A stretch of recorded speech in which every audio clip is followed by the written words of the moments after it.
Thank you everybody for joining us. My name is Sultan Saud Al-Qasmi. This is the 48th Cultural Majlis coming to you from Paris.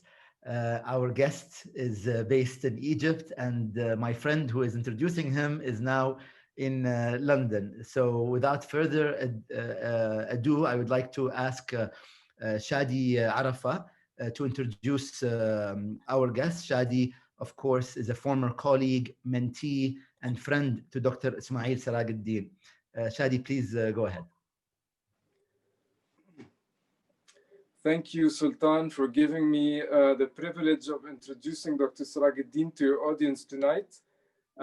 It is not an easy task to introduce someone who, for example, was elected best lecturer in the world by a university in Denmark, referred to as a person of great charm and intellect by The Economist magazine, and described as Egypt's most intelligent man on Wikipedia. What makes this even more challenging is that many before me have accomplished this task with brilliant eloquence. These include scientists, intellectuals, and artists. Having been in close connection with Dr. Serageldin for many years, I can recall several tributes paid to him. One in particular stands out, so I'd like to share it here today. It reads as follows. Professor Ismail Serageldin is an intellectual who is as much at home in Shakespearean drama as in contemporary economics, in Islamic history as in biotechnology, and who is equally at ease in Arabic, English, and French. He is both a fundraiser and an institution builder.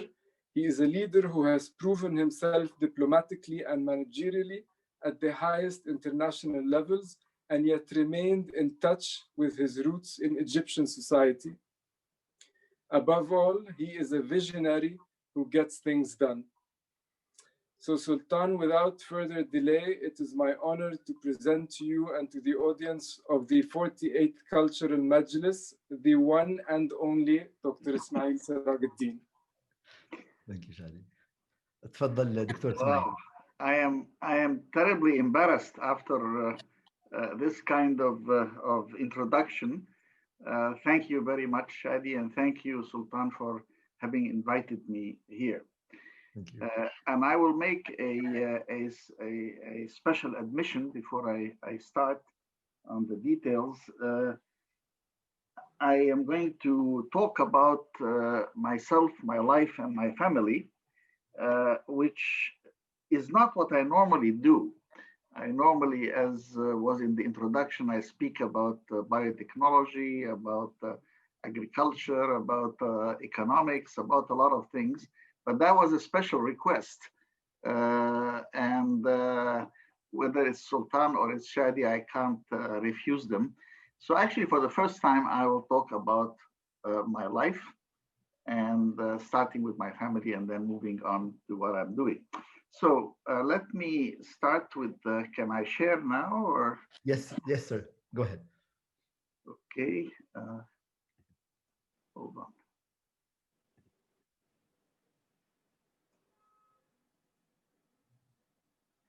So indeed, these are snapshots of my life that I'm going to start with, and I will start by introducing my family, especially a very unusual woman, my mother, Layla Ali Ibrahim. She is a remarkable lady, and I'll say a few words about her. She is the daughter of Sir Ali Ibrahim Pasha, who was the founder of modern Egyptian medicine, founder of the new Qasr al-Aini, which is the most modern hospital in its day in 1927. And he was Dean of the School of Medicine, President of the university, Minister of Health, and also founded many scientific societies and journals, and former president of the Institut d'Egypte, which is our academy, which is the oldest academy in the world outside of the West. And he was also a connoisseur of Islamic art. And he and Sharif Basha were the first two people to collect Islamic art in the 1920s and 30s. And in fact, his collection became the nucleus of the Egyptian Museum of Islamic Art when the museum was founded. He made studies and made perfected operations and so on, but that's a different thing. But here is what he did. At his time, the doctors in Egypt were all Europeans and mostly British. But there he is in the middle, and this is the first class of the Faculty of Medicine, which was being Egyptianized by a class of Egyptian doctors. That is the 1927 University School of Medicine. And my mother learned a lot from him. She was more than just his daughter. She was a very talented woman, and she was very forthcoming, active in women's suffrage, women's activities. She was an artist. And in fact, this is one of her paintings.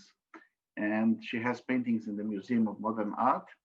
And this is another painting. That's her self-portrait that she is. And it so happened that we very quickly left home in around 1964. And my father died in a car accident, very young. He was 57. And my two sisters just got married and left. And suddenly my mother was all by herself. So she decided to go to college, which was not something that most women did. She was expected by society to be very much a widow and stay in social circles, but she didn't. She decided to go back to college. But she was such an expert that when she went to the American University in Cairo, Professors Scanlon and Michael Rogers said, no, Layla cannot be a student here. So they named her an adjunct professor right away.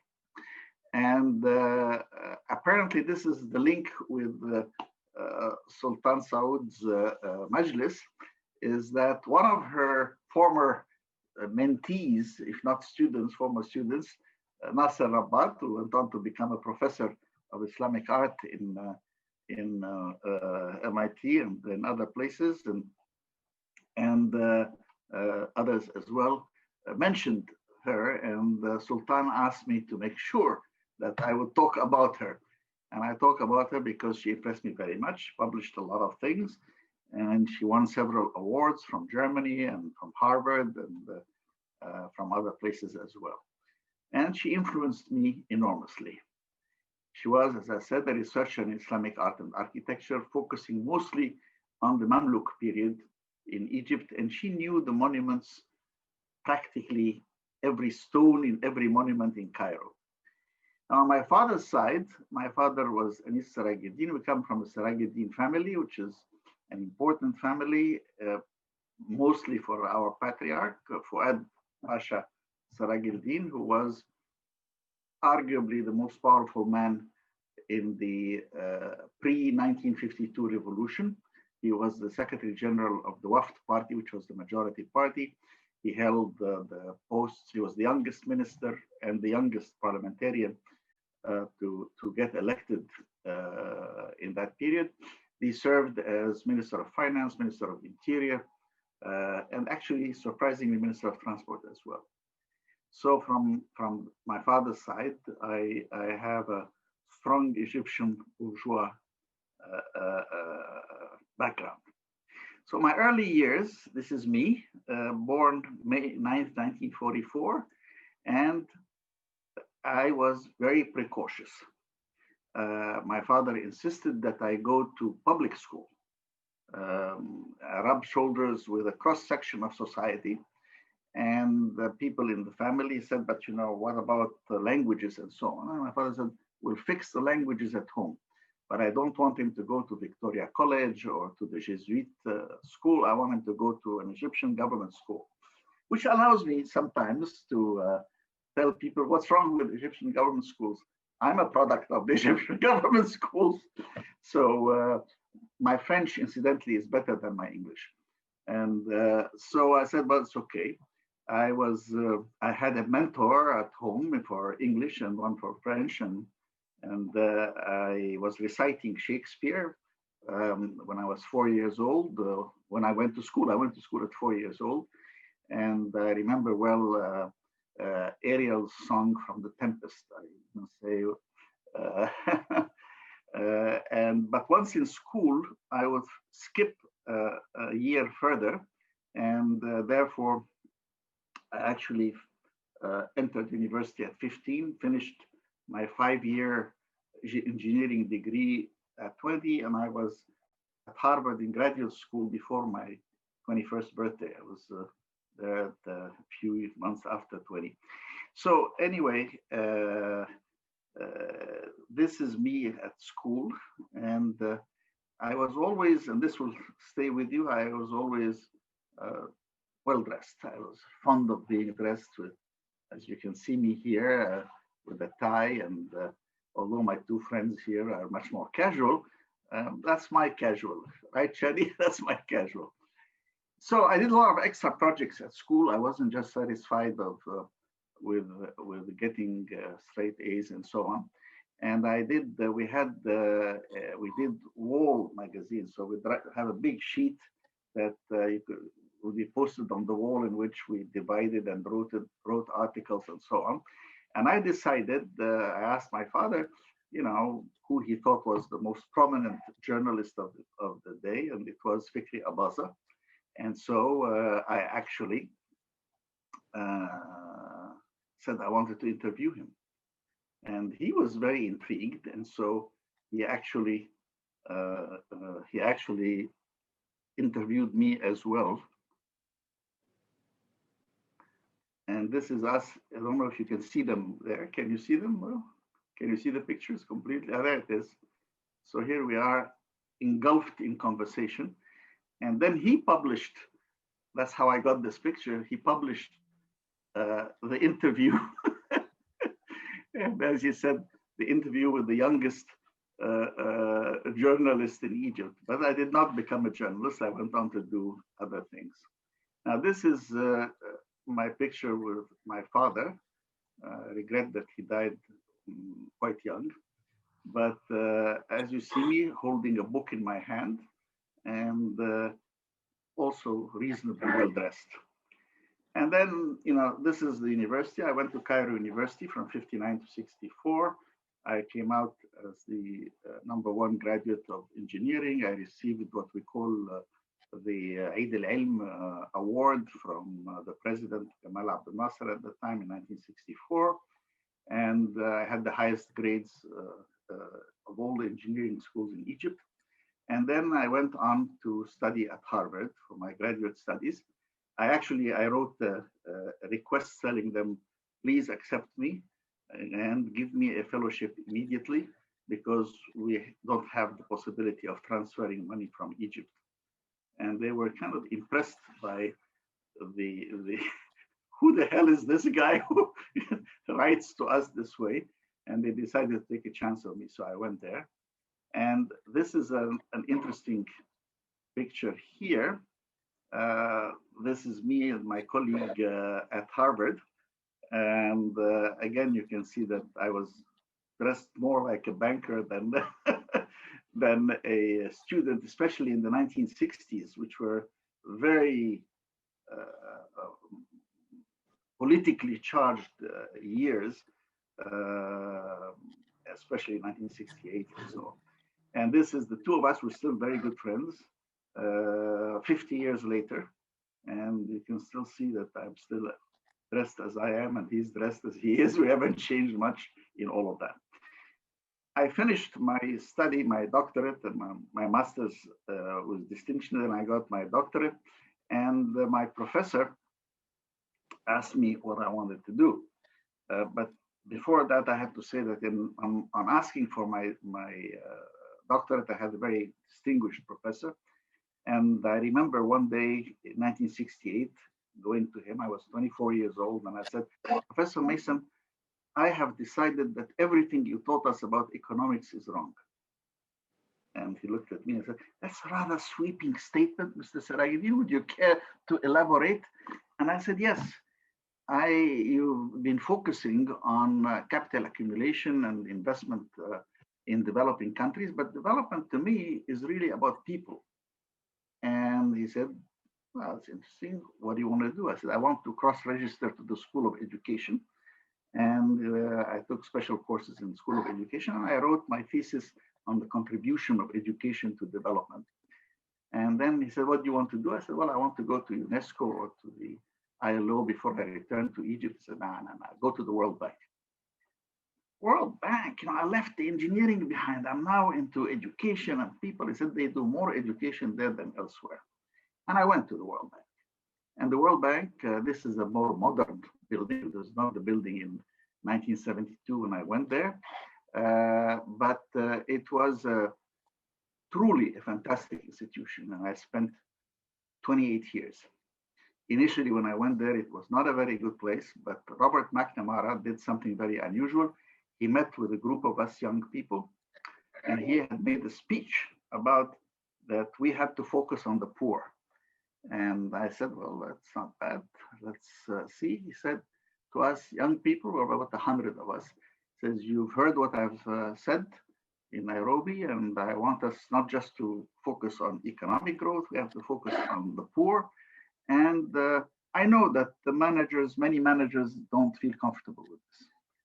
But I look to you, young people, to support me in turning this place around."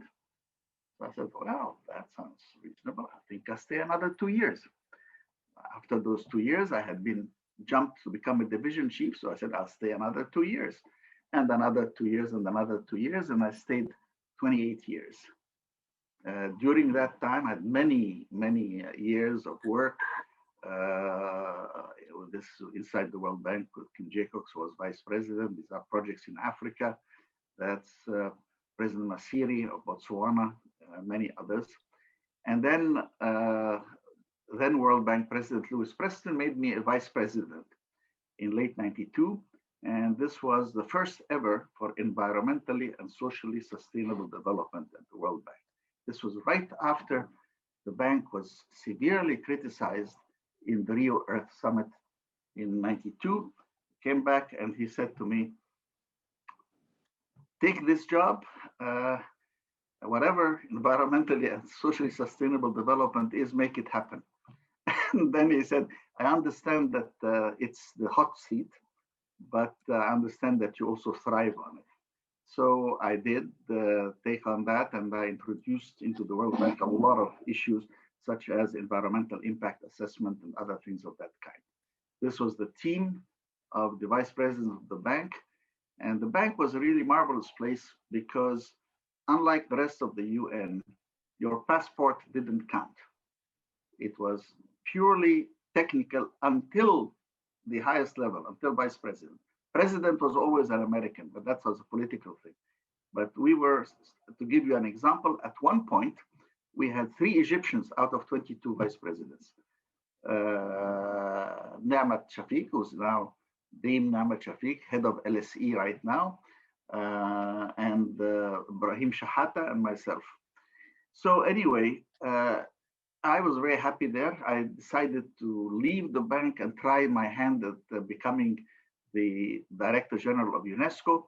I was supported by 50 Nobel laureates, many intellectuals, but appointments in the UN are not done by intellectuals and cultural leaders. They're done by diplomats and politicians.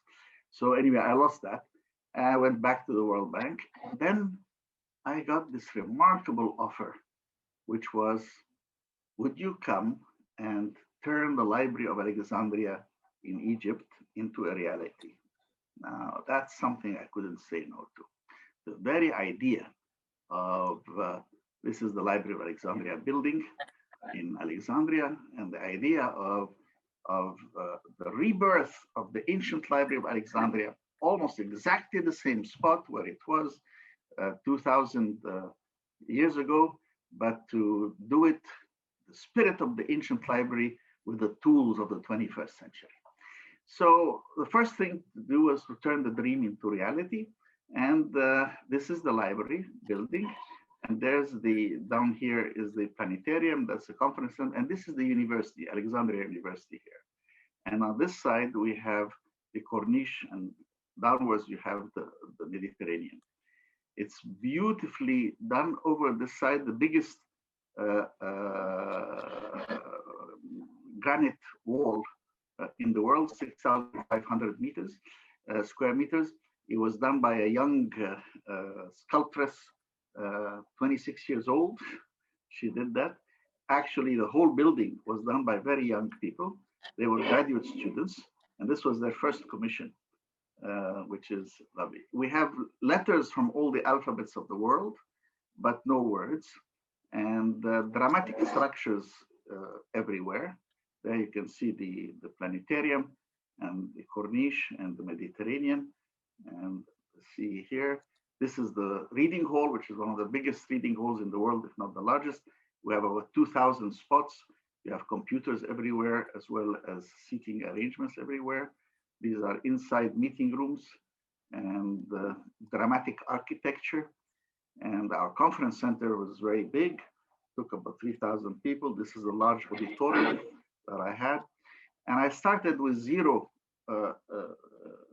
staff, and I left with 2,400 staff, largely because it's not a single institution. We had 15 research and documentation institutes, 19 museums and art galleries, the conference center, the only copy of the Internet Archive outside of San Francisco, and the library for 4 to 8 million books. We were visited by thousands daily, and it could get quite crowded. We got up to 1.4 million visitors by 2010. And I loved the fact that I opened everything up for children, because I considered that we were in a fight for the hearts and minds of the next generation. Our websites, when I left, had over 1 billion hits per year. 1 billion hits per year in the library. We had 600,000 reader visits, and hundreds of events. Actually, 1,300 was the last year that I was there. We organized, not counting the course meetings, for art school for children everywhere. And we had concerts. We created our own orchestra, first classical orchestra in Alexandria. And we got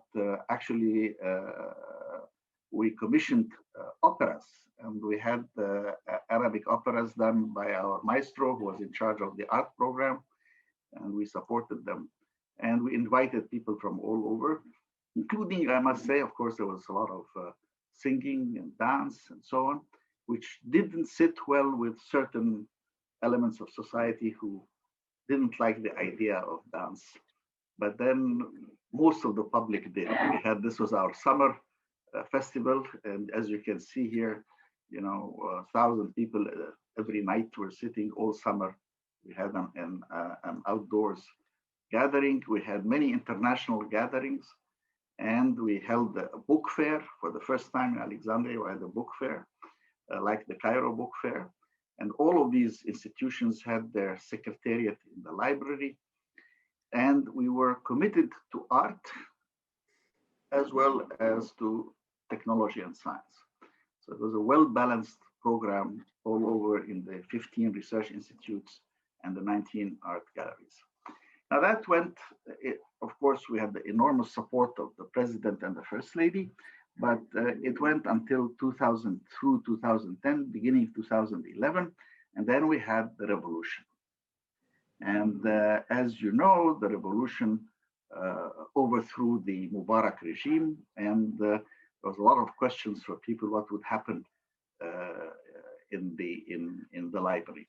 This is Tahrir Square in January 2011. You can see how many people were there. And it's enormous demonstrations, not just in Cairo, but everywhere. And in Alexandria, remember this was the university.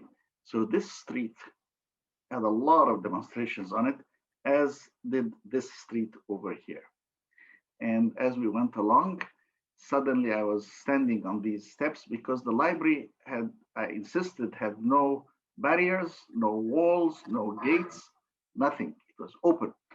And I was standing there with some friends wondering what I'm going to do as 200,000 people were coming down chanting over here. As they came close by, suddenly out of the crowd, these young people came up and said, "This is the library. Nobody touches the library."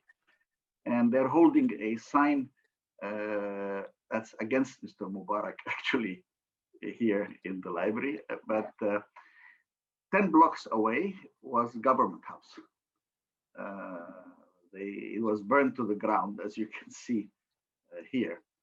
But then they made this huge flag, and they put the flag like that. They said we had no walls anywhere. This is where they were walking by when they came and stood by here. And we stood behind this flag here. So to me, if I was to evaluate the success of the library project, I would say that these two pictures speak volumes. There's nothing more to be said, that this is what was done to the government, and this is what was done to the library. And this is beautiful. Again, I don't know who these young people were who came out of the demonstrators, and they painted this graffiti wall, and it says, "We, the young people of 25th of January, dedicated to those who died in the revolution." And so the three pyramids, and the fourth pyramid is the library. But look at what's coming out of the library: a mosque and a church together. And I said, the kids got the message. They knew exactly everything that we did. They didn't just protect the library for the building and the computers. They actually understood what we were all about. But later on, there was another wave of unrest, and no institution was immune. Our Academy of Science was burnt to the ground on December of 2011, and there were demonstrations at the library. These are the Academy of Science was burned. These are all the books and manuscripts that were burned. And the BA was not immune, and we faced unrest, but calm discussion soon returned, and everything returned to normal. Now, I had not just to handle these kinds of things, I had to navigate through 5 presidents in 4 years. So this is the initial opening of the library, inauguration. Mr. and Mrs. Mubarak, Mr. Chirac, and Bernadette Chirac, and President of Greece, Albania, etc.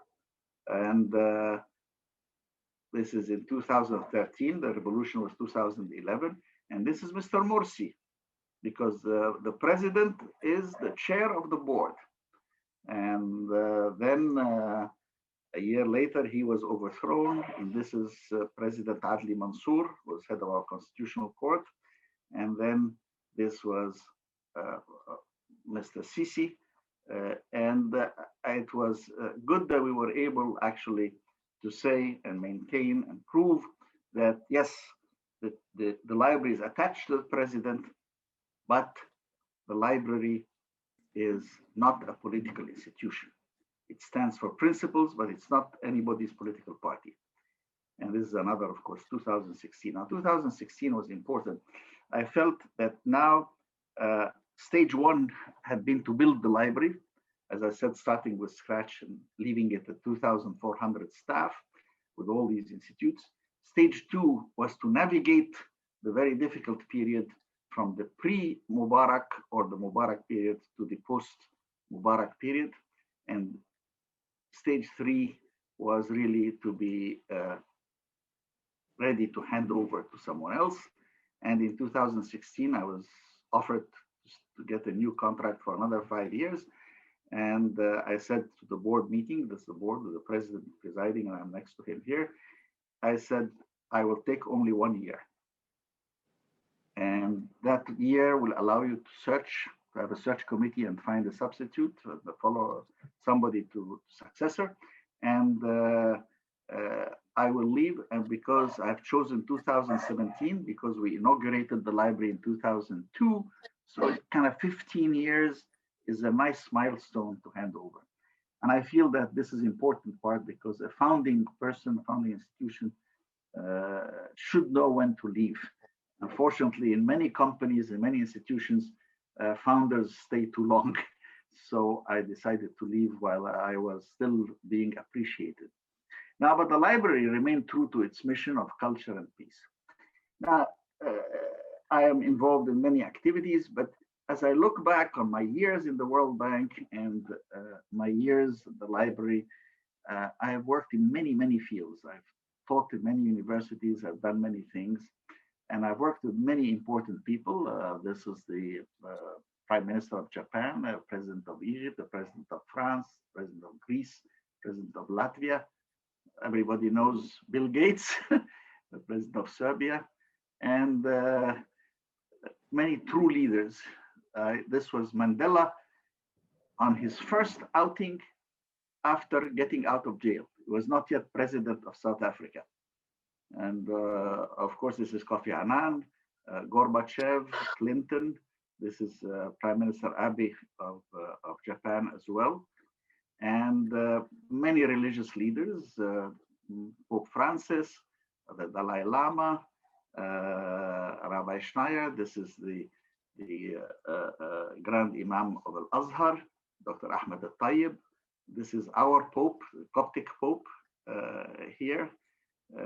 And it really was a privilege to be with all these people and to work with them on many things, including one of the projects that I'm very proud of in the library is that we reissued, edited, and commented editions of humanist Muslim writings of the past 2 centuries to remind people that the greatness of Islamic civilization did not stop in the Middle Ages, that in fact, throughout the 19th and 20th century, we had many intellectuals who wrote and discussed and talked about society.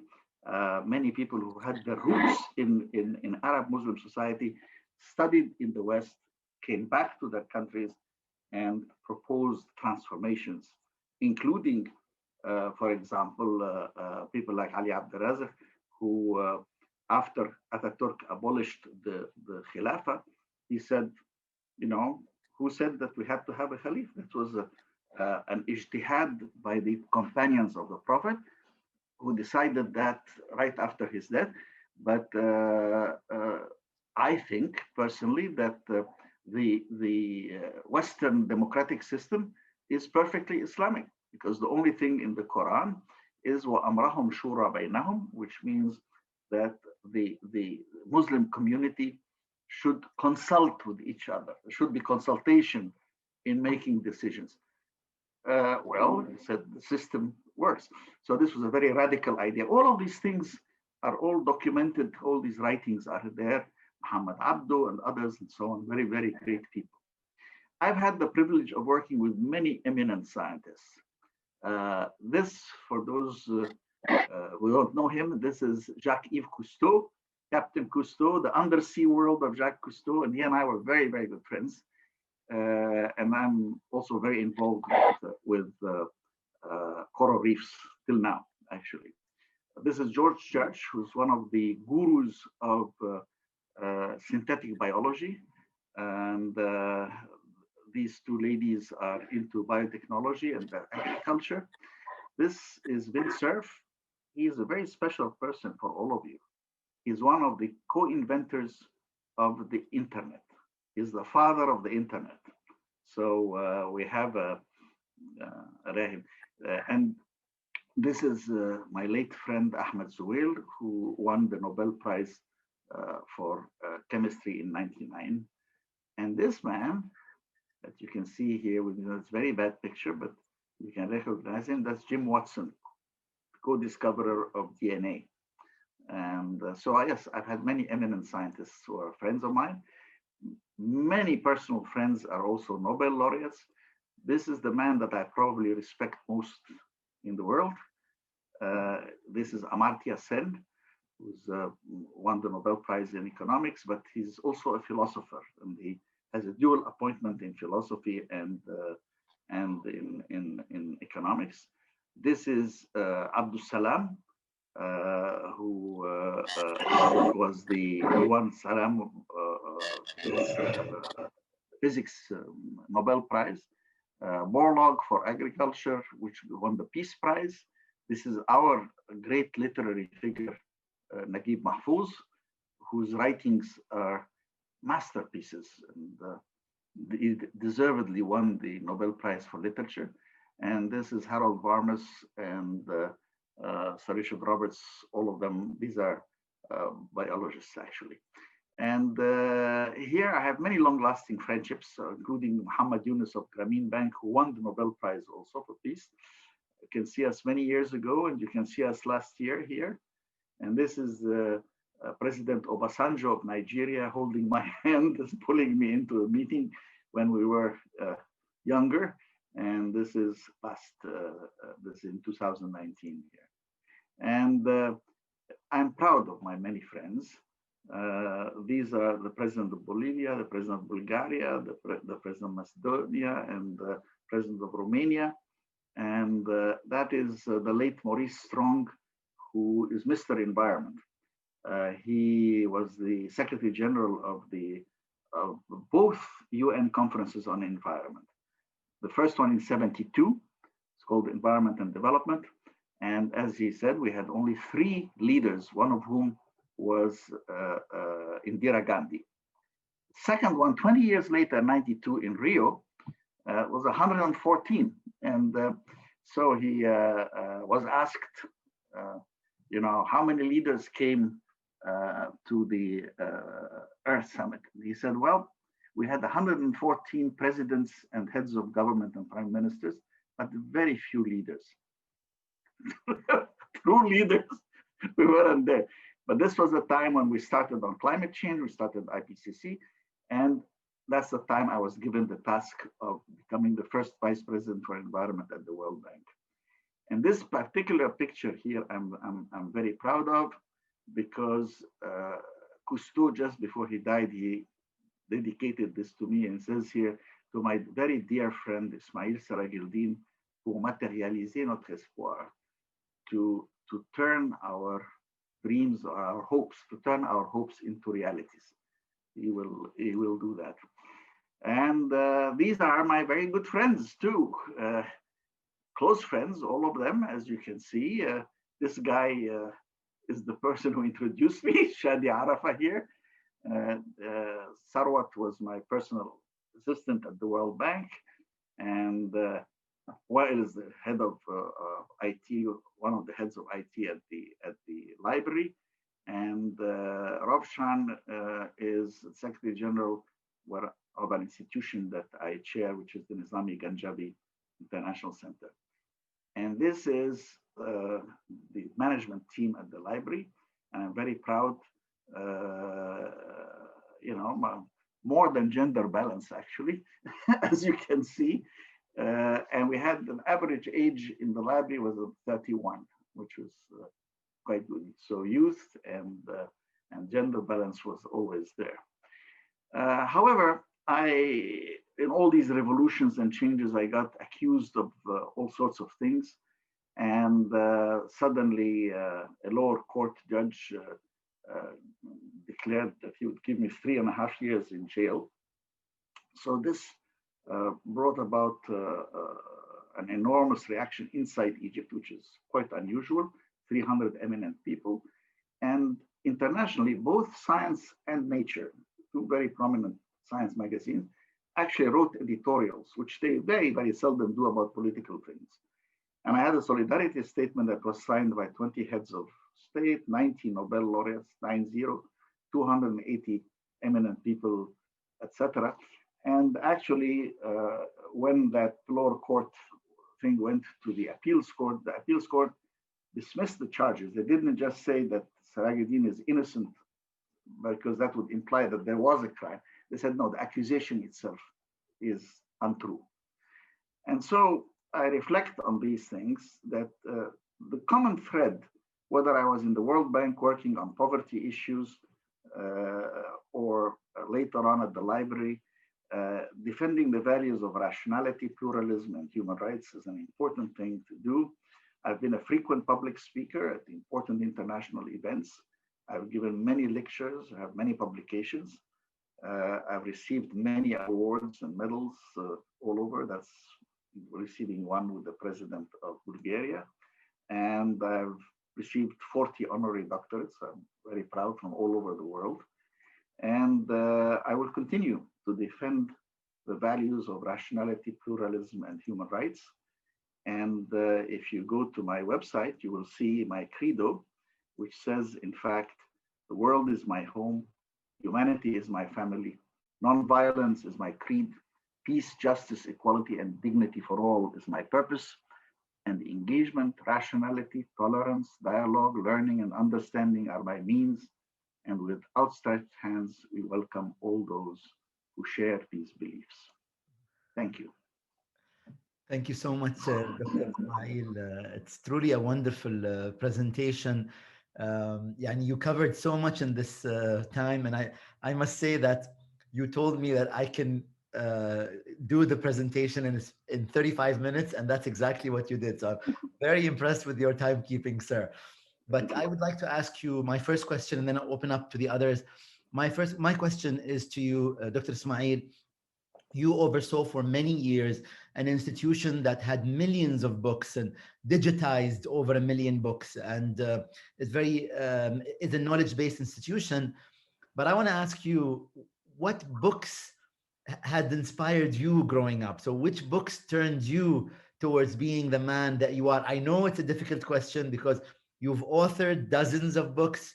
You must have read hundreds of books.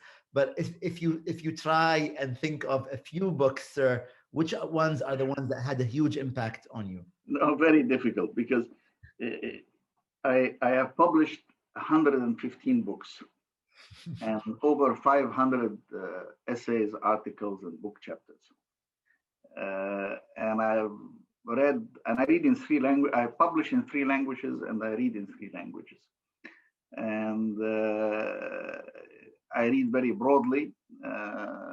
I worked in many, many different fields, and I'm involved in science. I serve on commissions and committees in science, but also on human rights, on development issues, in economics, in a lot of different things.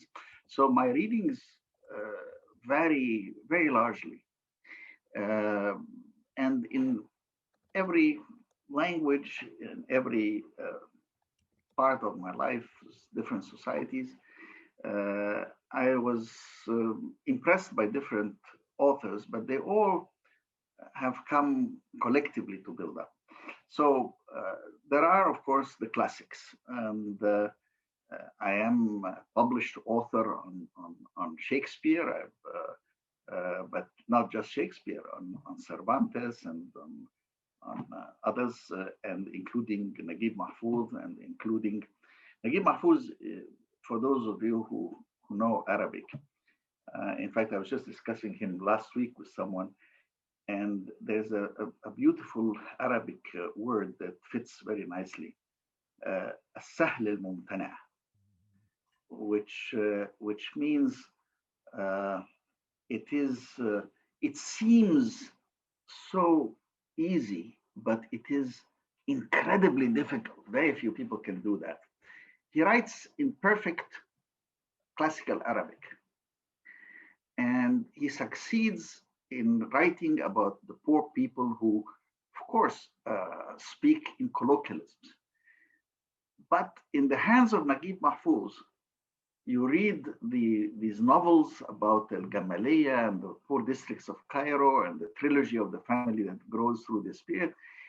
And all these people are speaking perfect classical Arabic, but somehow it doesn't ring wrong. I mean, if anybody else tried that, it would be so artificial, but only he can do that.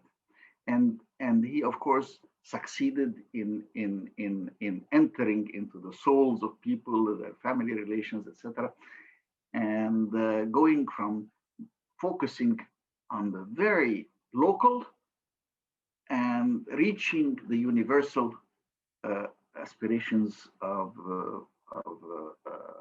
humans. And in that sense, Naguib Mahfouz, of course, deserved the Nobel Prize that he received for literature. And his work is truly beautiful. But I have a lot of little particular books that people don't know very much. One of my favorites, I was telling someone about it, is called Qaryatun Zalima, meaning a harsh and unjust village. And that story is it's a profound. It's a novelette, but it's a profound book. It's about the crucifixion of Jesus. And it's written in 3 parts. The crucifixion as seen by the Romans, the crucifixion as seen by the conservative Jewish community, for whom Jesus was a rabble-rouser and a person who was challenging the existing order, and the crucifixion as seen by the disciples, who would later on, of course, turn Christianity. And he's not focusing on the actual Via Dolorosa and the terrible tortures of Jesus. It's the whole event of the trial of Jesus, and so from the hands of the judge, Pontius Pilate, who said, "I wash my hands of this," as we all know. And it's asking questions about the meaning of justice, the obligation of community. And it's written again in a very entertaining, in a sense, it's a novel, but at the same time, it raises such profound issues that have stayed with me all my life about human rights, about obligation, what is fairness, what is justice, what is the obligation to change things when you see things going wrong. I mean, after all, we all know the story of Jesus going into the temple and chasing the moneylenders out of the temple because of the commercialization of faith and religion, etc. So that was, it's not as well known, of course, as the writings of Naguib Mahfouz and so on, but or the great classics, etc. But it's a little book that had, I think, a profound influence on me. Thank you, Dr. Ismail. I'll give a chance to anyone who wants to ask a question on video. Otherwise, I have a question that's sent to me here from Sarah, who is a young Egyptian, who says, "Thank you, Dr. Ismail, for the lovely presentation. I was wondering what advice you have for a young Egyptian similarly interested in economic development topics, including the intersect of education and culture." Wow. I have one piece of advice which I give to all young people, and that is follow your dreams and follow your heart, and never be too worried about career and what steps you will do and so on. Who knows where one is going to go next and where we're going to be. We have seen disasters in parts of the Arab world, but I will tell you something. I prepared a conference. Unfortunately, we had to cancel it at the very last moment, 48 hours before the conference, big international conference in Beirut. It was supposed to be last year in 2019. But then there was the political explosion and so on. So the whole situation could not be pursued. The international conference was canceled or postponed indefinitely. But I did, for that conference, I prepared a paper. You're supposed to give the keynote address, and I prepared a paper which surprised me and is very relevant to Arab youth.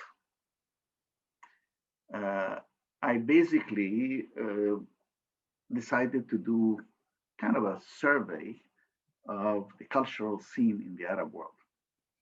Now, it's no secret that the political situation is a disaster throughout the Arab world. I mean, Syria, Iraq, Somalia, Yemen, South Sudan, North Sudan, Libya. I mean, exactly, you can almost look anywhere and things could be much better. So I was expecting the cultural situation to be equally mediocre. I was very pleasantly surprised as I was writing. I wrote about contemporary poetry and contemporary literature and architecture and so on.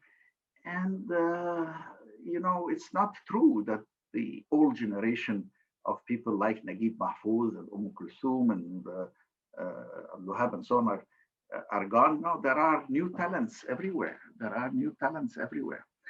And it's a very dynamic scene. It's a wonderful cultural scene. In fact, in some countries in the Gulf, they have now cultural institutions, galleries to which they are promoting young artists and so on.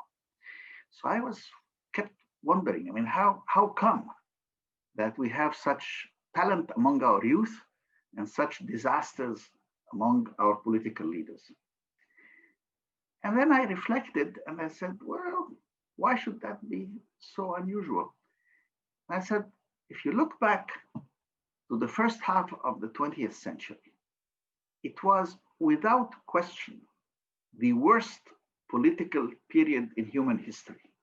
We had the First World War, we had the Spanish War, we had the Second World War, 75 million people died. We had the Great Depression, we had the rise of communism, the rise of fascism, the rise of Nazism. It was horrible, but it was one of the most creative periods in terms of culture in the West.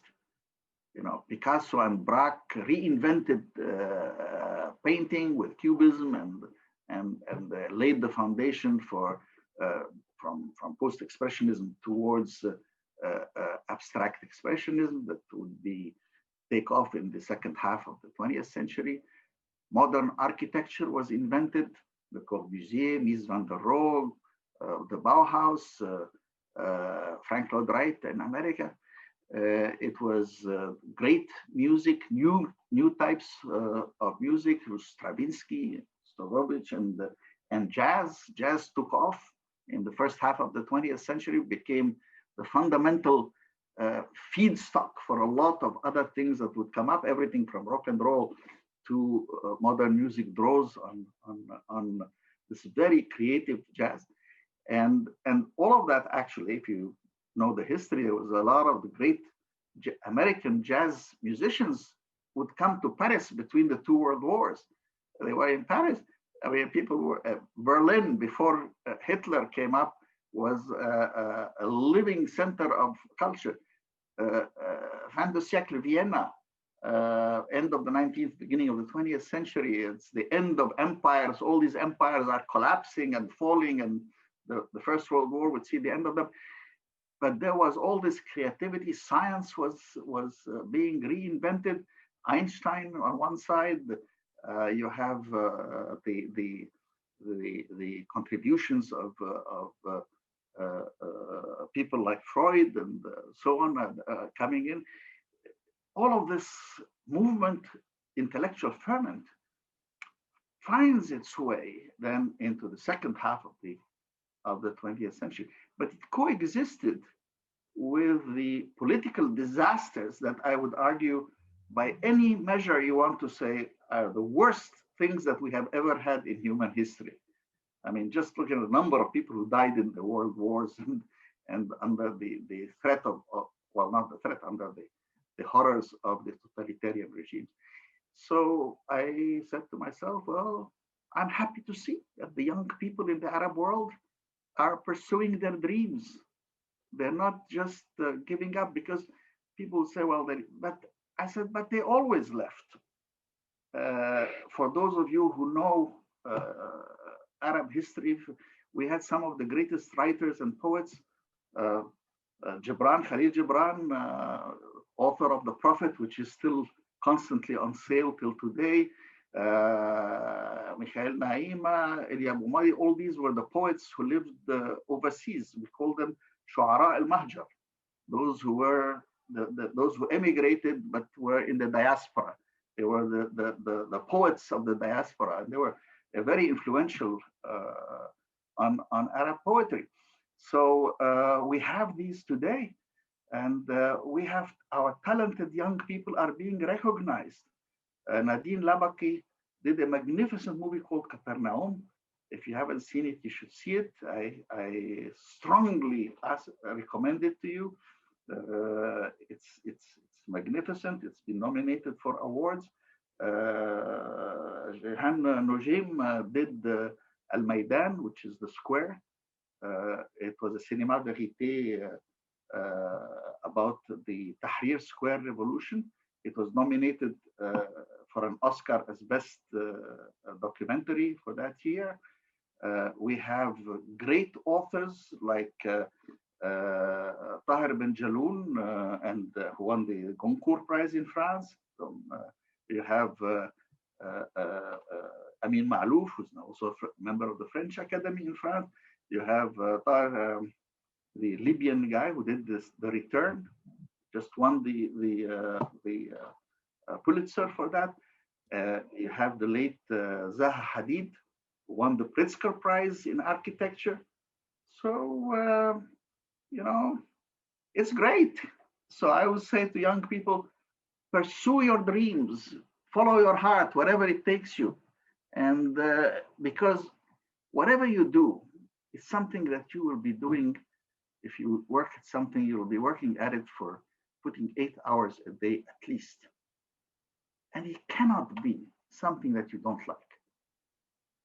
So don't take a job simply because, well, it may lead me to, and so just follow your heart. Do something you love and enjoy, and allow your creativity to flow, and dare to be bold and dare to dream. Dr. Ismail, I am overwhelmed. I don't know what to say. I have so many questions that people are sending me, but I am overwhelmed personally with your answer. I am so glad that you have said what you have said. And I want your permission to extend by 5 minutes. Would you allow us? I am at your disposal, whatever you want.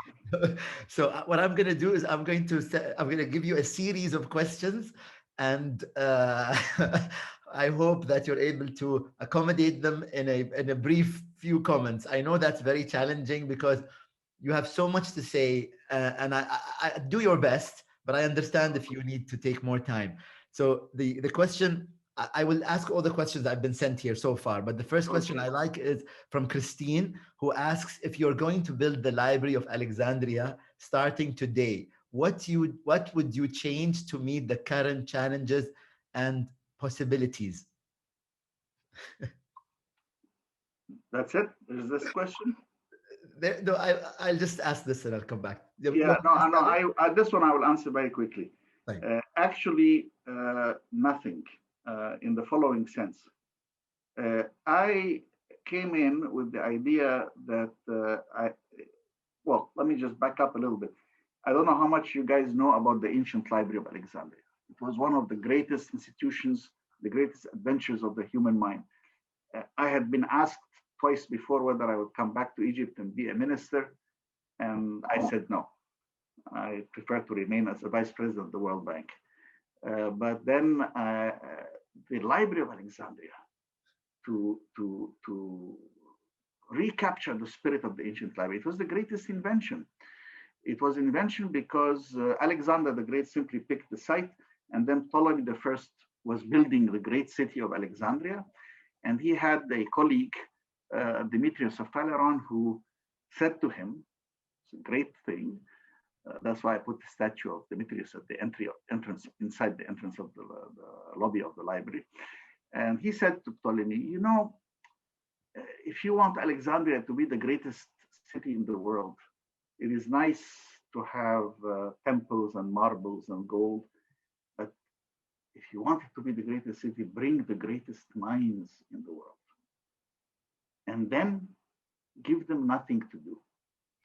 It's kind of like what? You know, for most people, Hey guys, this was a revolutionary idea. We're talking 288 BC. All right, this is very over 300 BC. So actually, if you think about it, this is what Princeton has done in the Institute of Advanced Studies. It says, Mr. Einstein, please come here. If you want to teach, you can teach. If you want to do research, you can do research. If you want to write, if you want just to reflect, do whatever you want. But please do come here and be mixed with our people. So they did that. They brought poets, writers, etc., from all disciplines to come in and allowed them to interact. And there was an explosion of writing, finding, etc., into everything, including my big hero was the third director of the library, Eratosthenes, who looked at a guy called Callimachus, who was the greatest poet of the Hellenistic period. And he kind of said to him, writing poetry is something that you can do in your spare time. Do something useful. Write a catalog for the library. And the ancient library had over 700,000 works. And he wrote 120-volume catalog called the Pinakes.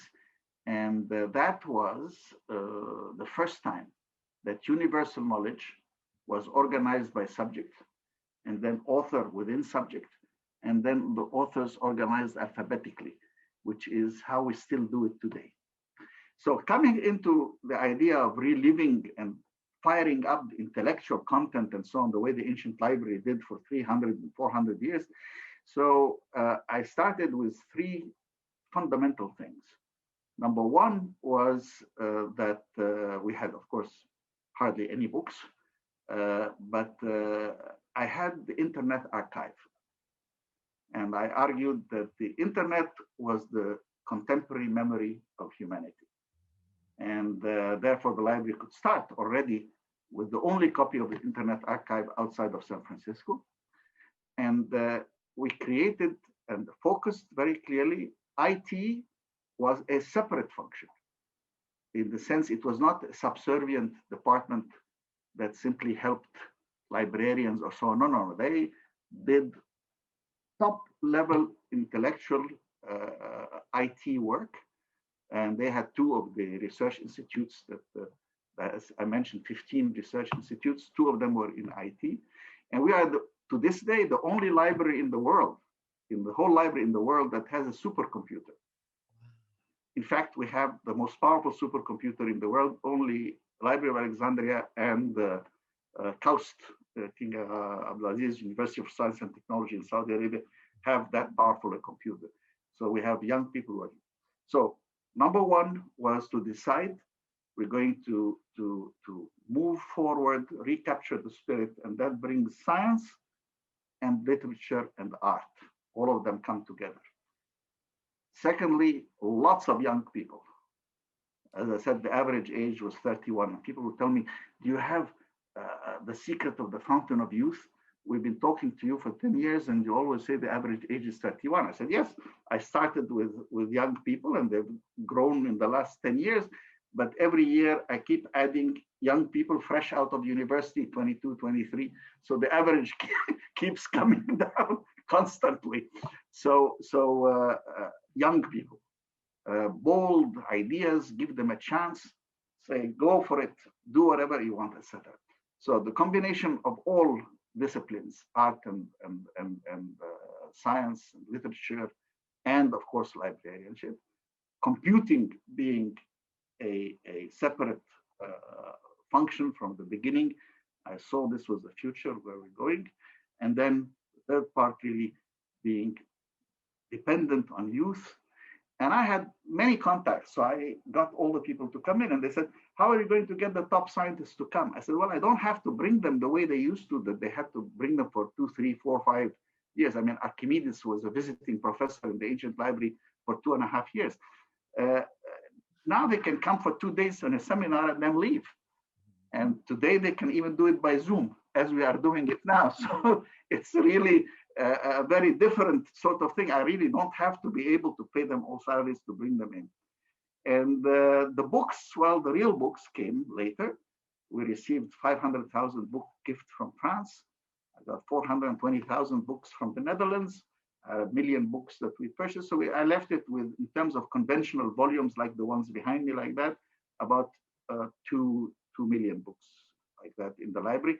But of course, the digital world is the future. And we are moving in a very bold fashion. And I have a huge thing. Now, to give you an idea, when I left the library, we had 240 IT engineers.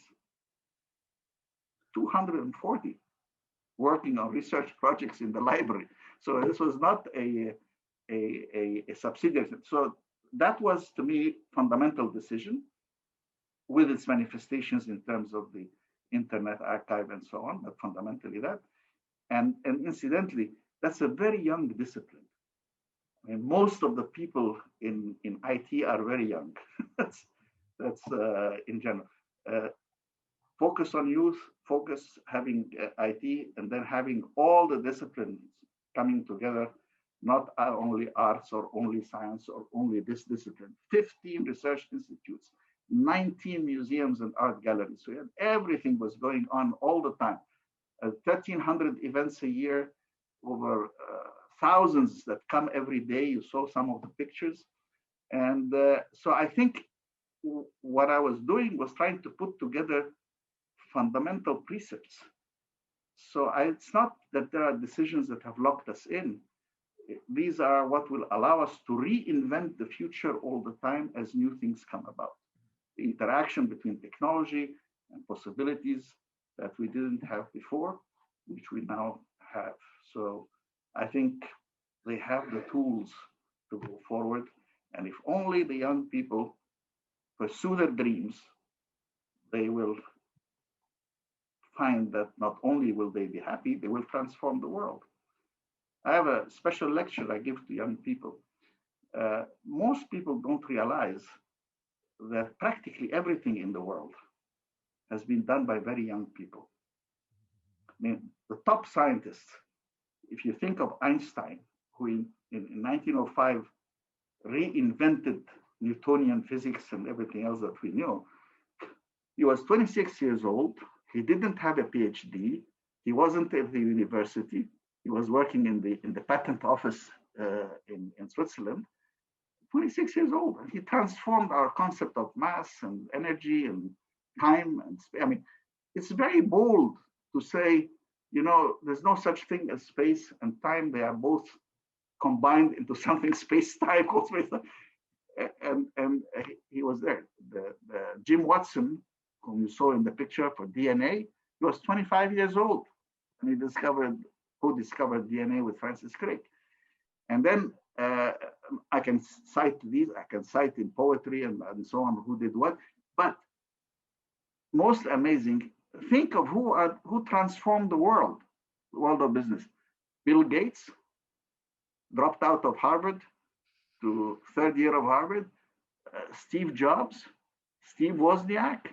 We have Larry Page and Sergey Brin, who invented Google. They were graduate students at Stanford when they did that. I mean, these are the guys who transformed the world that we are living in today. I mean, you saw my picture with Windsurf and Bob Kahn, who designed the backbone of the internet. He was 30 years old at the time. Both of them were 29 and 30. So, and I say these five guys really changed the world more than any political or military leader. The internet has changed everything, and it keeps changing everything. So I think that was a good choice to recognize these three things that I mentioned. Dr. Ismail, thank you very much. I will be ending the talk, but I thought I'll just read a couple of comments that came here on the chat. So Dia says, I will forever remember this advice, the advice that you gave. Shamma says, yes, Dr. Ismail, I can't agree more. Layla Sharif says, thank you for the advice, sir. Suha Hassan, thank you so much, Dr. Ismail. Shamma says, please more. Fatin Rushdi goes, what a great personality. Thank you so much for this discussion. Tanner Dogan says, an inspiring talk. Thanks a lot. And then Hisham Salmi says that it is always an honor to hear you speak, Dr. Ismail. Thank you for your time and your precious advice. What a great talk from Shamma. Dr. Ismail, I am so grateful to you for your time. I think this talk can go on for hours and hours, and we'd all still be as interested. Thank you so much for your time. Thank you so much to Shadi Arafa in London, who helped organize this talk. We have been trying to have you and host you for the past few months, so I'm so grateful to you both. God bless you, Dr. Ismail. Please allow me to host you once again in due course, because I think you have so much knowledge and wisdom to share with everybody. Thank you. Thank you. God bless you, Doctor. God bless you. Thank you very much. Good night, everybody. Good night. Thank you so much for joining us. Thank you. Thank you. Good night. Bye.